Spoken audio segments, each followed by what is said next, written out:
online, on the TuneIn app, and on your smart speaker. Play Shock Radio. This is Shock News. It's 10 to 11 on Sunday morning. Here's your Shock News update on the 8th of February. This is Alfie Mulcahy.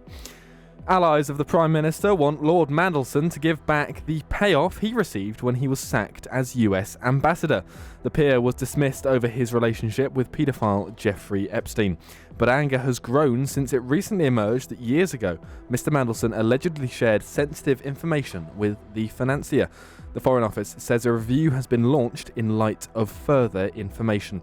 Meanwhile, Labour advisor Paul Richards wants the vetting process for government roles strengthened. Someone to be able to be put in the Lords and then put into the cabinet and then subsequently be put as the ambassador to the US without any of this stuff coming out and not forming part of the briefing to the PM, I think is an enormous mistake. Shock News Update. Campaigners say changes to the English language curriculum in England could help encourage more children into reading. The Lit in Colour movement argues GCSE reading lists are out of step with modern Britain and fail to reflect the diversity of our society. Others, like Dr. Alka Sahal Cuthbert, say writers like Shakespeare and Dickens should remain a mainstay of the curriculum. Their social and cultural experiences of their day will inform their work. But what makes their work still of value today is the fact that they have a unique literary talent. The government says it'll ensure teachers can choose from a wide variety of texts alongside classical literature. Shock News Update. In other news this morning, the government has announced plans to speed up the time it takes new apprenticeships to be approved. Ministers hope to cut it from 18 months to around 3, allowing another 50,000 people to take up skilled training roles. They're aiming for 2/3 of young adults to be in higher education or apprenticeships. 6 people have been arrested after a protest turned violent near a Winter Olympics venue in Milan. Firecrackers and smoke bombs were thrown at officers at the end of a bigger, peaceful demonstration against its environmental impact. US TV host Savannah Guthrie told whoever took her 84-year-old mother that her family will pay for her safe return. Nancy was last seen at her home in Arizona a week ago. And the maker of an app which tells people if goods were made in America has said he's seen a big boost in Denmark. The row over Greenland meant it was downloaded 30,000 times in just 3 days. Now, with all this morning's sport news, here's Colin Beasley from the Sky Sports Centre.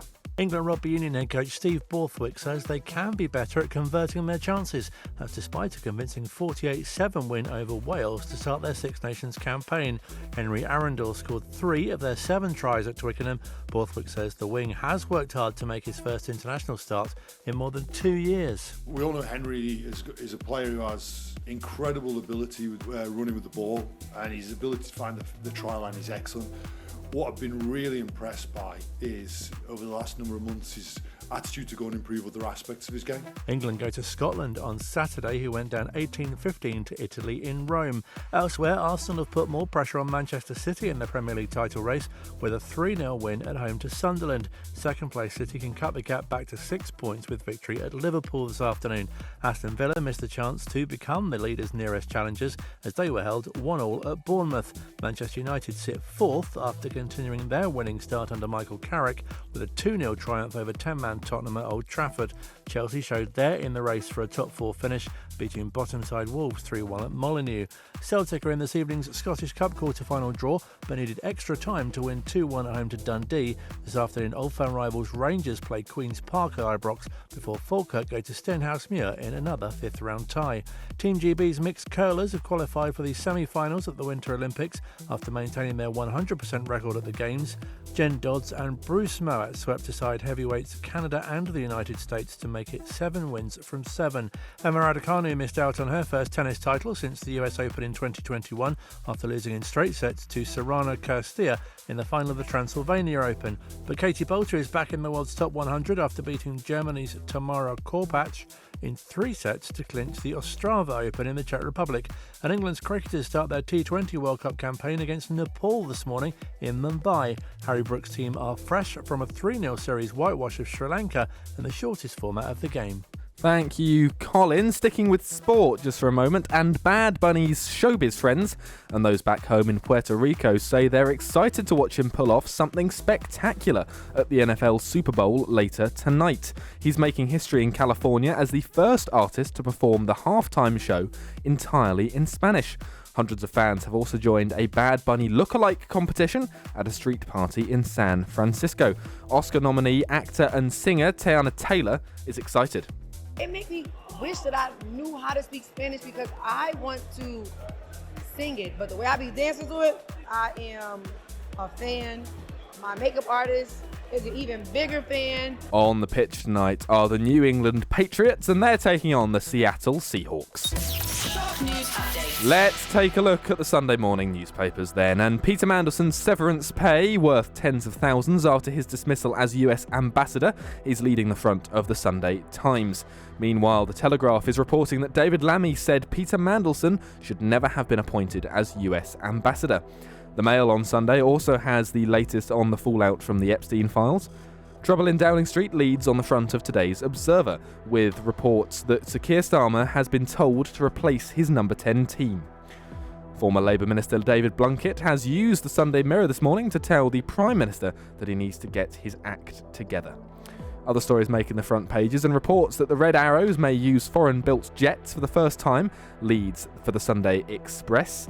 Beverly Callard was disappointed when she was diagnosed with breast cancer just 20 minutes before the start of filming a new show. That's in the Daily Star on Sunday this morning. And The Sun on Sunday is reporting that Kyle Walker and his wife Annie Kilner are expecting their 5th child. Shock News Update. And finally, there might be the slightest let-up in rain today before wet and windy conditions move in again next week, as hundreds of flood warnings and alerts remain in place across the country. Sheffield is one of the places that has had 0 hours of sunshine so far this month. It's rained in the UK every single day of 2026 so far. Some traders at Shambles Market in York have really felt it. It's too cold and people won't stop. I can't blame them because I don't think I'd stop either. But we've got to remember it's winter, it's England. But it's been tough, it's tough trading, but obviously we're outside traders, we know what to expect. I found more customers have sort of like spoke more about the weather when they come. You know, it's been the main subject sort of thing. And moving on to the real weather now. Shock weather. A few showers are still likely on Sunday, but overall a drier day than of late, whilst predominantly cloudy. Occasional bright intervals are likely, especially through the afternoon, feeling milder with maximum temperatures today of 10 degrees Celsius. That's all from me this morning. I'm back at 1 o'clock though for Alfie Mulcahy on Sunday. My guest for the papers this week, Will Upton. Ollie's House is up next after this. Online, on the TuneIn app, And on your smart speaker. Shock Radio.